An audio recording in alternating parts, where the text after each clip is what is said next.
بسم اللہ الرحمن الرحیم۔ سورۃ الکہف۔ ربنا آتنا من لدنک رحمۃ وہیئ لنا من امرنا رشدا۔ اے پروردگار، ہم کو اپنی رحمت خاص سے نواز اور ہمارا معاملہ درست کر دے، آمین۔ بسم اللہ الرحمن الرحیم۔ سورہ آل عمران۔ ولا تہنوا ولا تحزنوا وانتم الاعلون ان کنتم مؤمنین۔ تم نہ سستی کرو اور نہ غمگین ہو، تم ہی غالب رہو گے اگر تم ایماندار ہو۔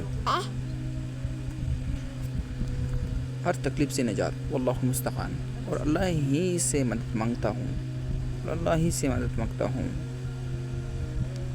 اللہم اجعلنی شکورا وجعلنی صبورا۔ یہ اللہ مجھے بہت زیادہ شکر گزار اور صابر بنا۔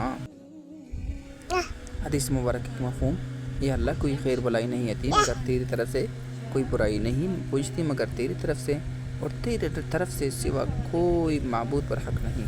دنیا کو نہیں بلکہ دنیا بنانے والے کو راضی کر لو، کامیاب ہو جاؤ۔ کامیابی دین کے اندر ہے، دنیا کے اندر نہیں ہے۔ سچی توبہ: جو شخص گناہوں میں مبتلا ہو، سچی توبہ کرنا چاہتا ہوں، وہ نماز چارج کے بعد 360 مرتبہ اس میں یا تواب پڑھیں۔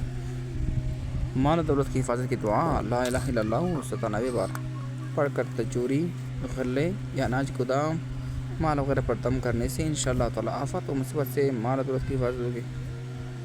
انشاءاللہ یہ عمل کرنا ہے۔ وہ آرزوئیں ہیں جن کا پورا ہونا ناممکن ہوگا، لیکن ابھی بھی وقت ہے کہ ہم سچے دل سے توبہ کریں اور نیک اعمال شروع کریں۔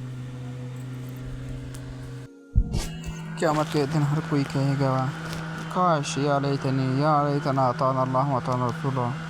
کاش ہم اللہ کی اطاعت کرتے، رسول اللہ صلی اللہ علیہ وسلم کی اطاعت کرتے۔ یا لیتنی اتخذت مع الرسول سبیلا۔ ہائے کاش کہ میں نے رسول اللہ صلی اللہ علیہ وسلم کی راہ اختیار کی ہوتی۔ مزید ایسے آرزوئیں کریں گے، وہ آرزوئیں جائیں گے: یا ویلتی لیتنی لم اتخذ فلانا خلیلا۔ ہائے افسوس، کاش کہ میں نے فلاں کو دوست نہ بنایا ہوتا۔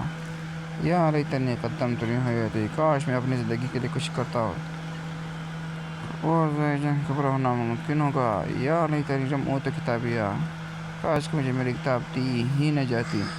یا لیتہا کانت القاضیہ۔ کاش کہ موت میرا کام ہی تمام کر دیتی۔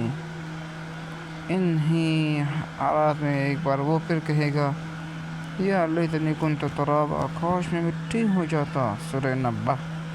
تو دوستو، یہ وہ آرزوئیں ہیں جن کا پورا ہونا ناممکن ہوگا، لیکن ابھی بھی وقت ہے کہ ہم سچے دل سے توبہ کریں اور نیک اعمال کا ذخیرہ بنائیں۔ تو انشاءاللہ کوشش کریں کہ برے دوستوں کو چھوڑیں۔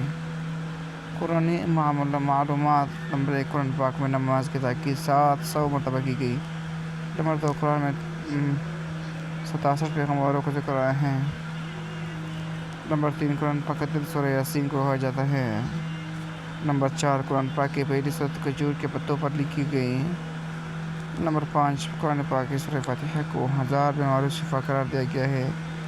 نمبر 6، قرآن پاک میں اللہ کے وجود کا تذکرہ 162 مرتبہ آیا ہے۔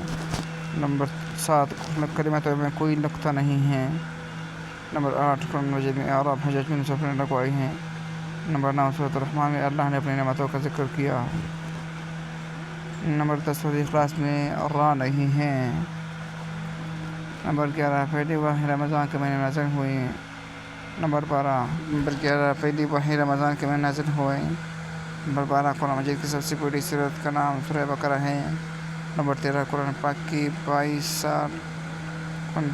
سال 5 ماہ اور 14 دن میں نازل ہوا۔ صرف دل کے ہاتھوں مجبوراً افراد ہی پڑے۔ سبحان اللہ وبحمدہ۔ دل کی بیماریوں میں سے نجات کے لیے روزانہ کسی بھی وقت دل پر ہاتھ رکھ کر سبحان اللہ وبحمدہ